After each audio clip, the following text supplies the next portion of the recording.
Laissez mon travail sans prendre de risques. C'est un souhait que vous avez. Je vous donne 7 pistes importantes dans cette vidéo.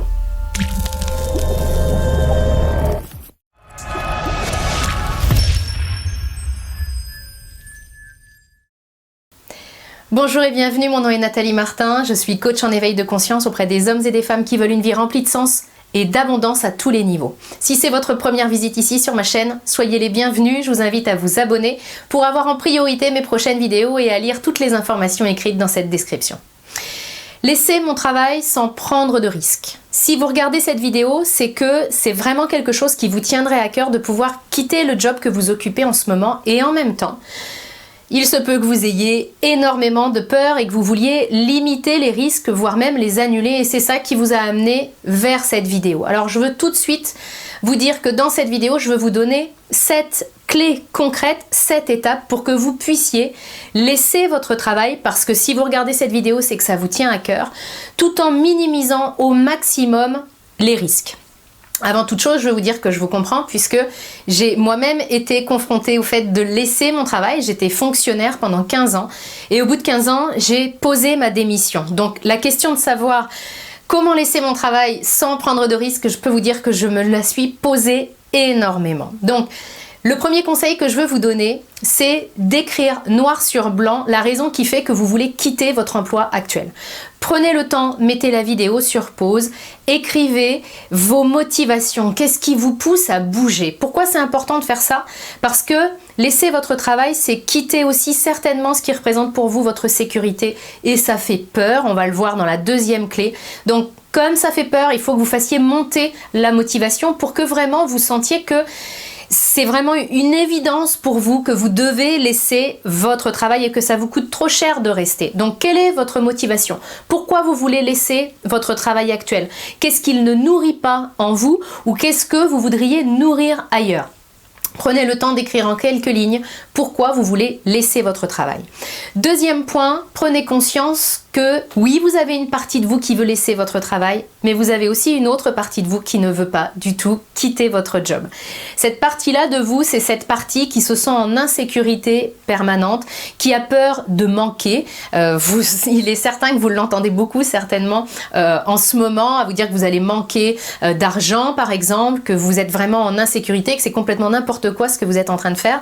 Donc prenez simplement conscience du fait qu'en vous, il y a un duel en ce moment entre cette partie de vous qui vous dit vas-y, et à qui nous avons donné la parole dans le premier point, et puis une autre partie de vous qui ne veut pas du tout que vous bougiez. C'est important aussi de la mettre en lumière parce que souvent on pourrait se dire mais bon sang, pourquoi j'arrive pas à quitter mon job? Tout simplement parce que il y a une partie de moi qui trouve beaucoup plus rationnel et raisonnable de rester dans le job que j'ai aujourd'hui. Donc ça sert à rien de se taper dessus pour savoir pourquoi j'arrive pas à bouger. Il faut juste avoir de la conscience sur le duel qui est en train de se passer à l'intérieur de vous en ce moment. Le troisième point, très important, c'est tout de suite au départ de partir du principe que le risque zéro, ça n'existe pas. Vous allez voir par la suite dans les autres clés que je vais vous donner des conseils pour pouvoir sécuriser au maximum votre parcours, mais le risque zéro n'existe pas. Bien souvent, avant de bouger, on attend pour faire le grand saut d'avoir le parachute, la bouée de sauvetage, les brassards, la corde au cas où, et puis tout le staff technique en bas pour nous recevoir. C'est pas comme ça que la vie fonctionne. Donc même en minimisant, et vous allez le voir dans les prochaines clés, votre parcours, eh bien le risque zéro, c'est de rester dans votre job actuel. À vous de voir comment ça se passe dans votre corps quand vous imaginez finir votre carrière dans votre job. Mais c'est ça le risque zéro. Et encore, on pourrait très bien imaginer que vous ne puissiez plus non plus exercer cette activité-là. Donc le risque zéro pour laisser votre job, faites-en le deuil parce que sinon vous risquez d'attendre vraiment longtemps. Alors maintenant, ceci étant dit, la quatrième clé, ça va être de minimiser les risques le plus possible. Laissez votre job, une fois que la décision est prise, eh bien je vous invite à construire un plan, une stratégie. J'ai l'habitude de dire que notre intuition, elle va nous donner le premier pas. En l'occurrence, si vous regardez cette vidéo, c'est sans doute que vous ressentez un appel intérieur à vraiment laisser votre job. Maintenant que vous avez l'info, c'est nécessaire d'utiliser ce que vous avez entre les deux oreilles, donc votre cerveau, le côté plus rationnel, pour construire un plan pour pouvoir vous permettre d'avancer avec le maximum de sécurité, parce que la sécurité, c'est un besoin fondamental de l'être humain. Moins vous allez avoir de vues sur les étapes à mettre en place, moins vous allez avoir de perspectives, de projections, de perspectives d'avenir, plus vous allez avoir peur et plus la partie de vous qui n'a pas envie de bouger, eh bien, elle va grandir. Donc vraiment, construisez un plan, parce qu'en ce moment vous êtes dans ce qu'on appelle une zone de confort. Moi j'aime l'appeler la zone de routine. En quittant votre job, vous allez passer dans ce qu'on appelle la zone de changement, mais au-delà de cette zone de changement, il y a ce qu'on appelle la zone de panique. Et ça, c'est pas une bonne zone du tout, parce que si vous prenez trop de risques, si vous partez vraiment en claquant la porte et puis où vous n'avez rien construit, là, vous allez pouvoir passer directement de votre zone de routine à votre zone de panique. Et comme son nom l'indique, dans cette zone, eh ben, on panique. Donc, on prend des décisions qui sont pas forcément justes, parce qu'on est en asphyxie, on est déjà en apnée et vraiment, on est dans l'urgence. Donc, ne vous placez pas dans l'urgence. Prenez le temps d'établir un plan. Je veux quitter mon job. Donc l'idée, et là on va en venir à ma prochaine clé, à la 5e clé, c'est je veux le quitter pour aller où? Pour faire quoi? Dessinez déjà votre projet futur. Est-ce que c'est un autre job de salarié que vous souhaitez? Est-ce que c'est créer une activité? Plongez au maximum dans votre projet. Vous pouvez l'avancer en construisant déjà votre business plan, en vous renseignant, en regardant qui a déjà fait l'activité. Si c'est une activité que vous voulez créer, regardez qui a déjà créé cette activité-là et commencez à vous inspirer, à voir ce que vous aimez, ce que vous n'aimez pas.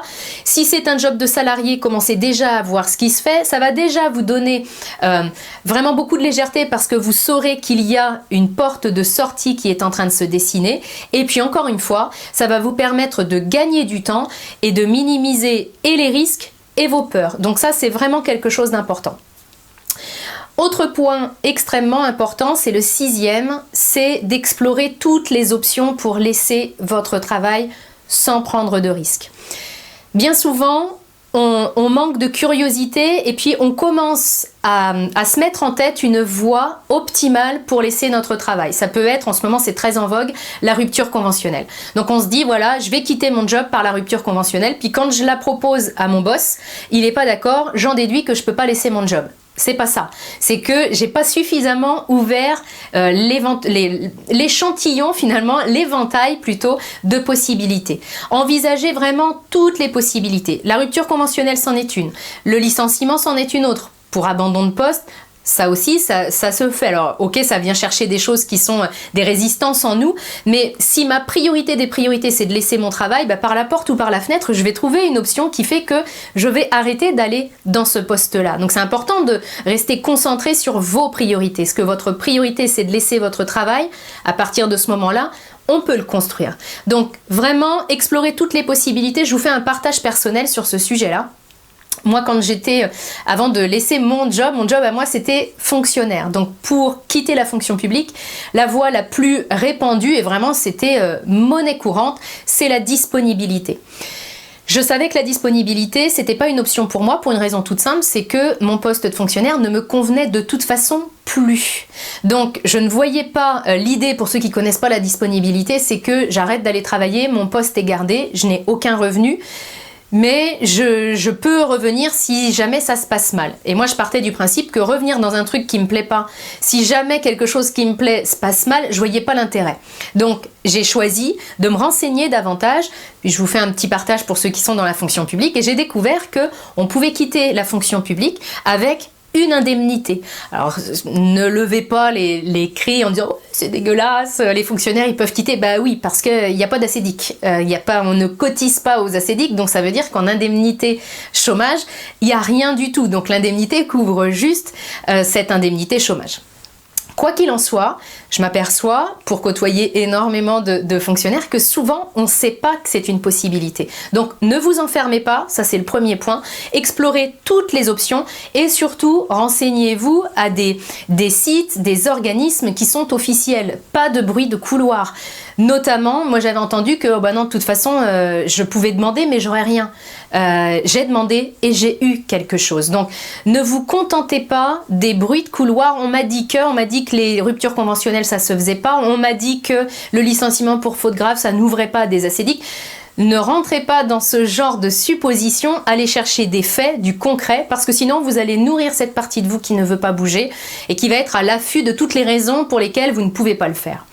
Enfin, dernier point, je vous invite à faire un inventaire de votre patrimoine. Alors c'est pas glamour, c'est assez pénible à faire, mais c'est hyper important pour vous sécuriser et pour savoir où vous allez. Faire un inventaire de son patrimoine, c'est quoi? C'est lister l'argent que vous avez de côté, c'est lister le patrimoine immobilier que vous avez de côté. En gros, c'est lister un peu le parachute.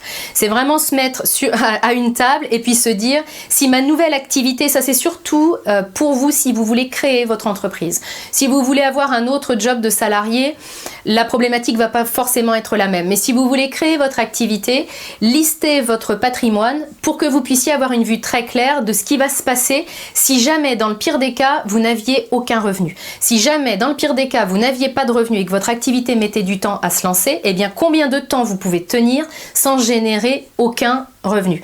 C'est hyper important de se poser cette question-là. Parfois, ça fait peur. Donc, il y a un côté de nous qui ne veut pas le faire. Et en même temps, le fait de vous asseoir, ça vous donne des directions pour votre entreprise. Parce que si vous vous apercevez que dès le mois prochain, vous devez sortir 2 000 €, ben là, vous risquez d'être dans votre zone de panique. Donc, il faut peut-être que vous prévoyiez un plan B, un job à mi-temps, une autre activité ou quelque chose à faire le temps de créer de l'abondance financière avec votre nouveau projet. Et puis, si vous vous apercevez que en ne rentrant rien comme argent grâce à votre activité, vous pouvez vivre 6 mois, 1 an, 2 ans, bah déjà ça va apaiser vos peurs. Donc ça c'est vraiment un point important, faites le patrimoine, en plus ça va vous réconcilier, ça va vous faire un travail sur l'argent, parce qu'on a souvent peur de mettre le nez dedans, mais c'est vraiment important.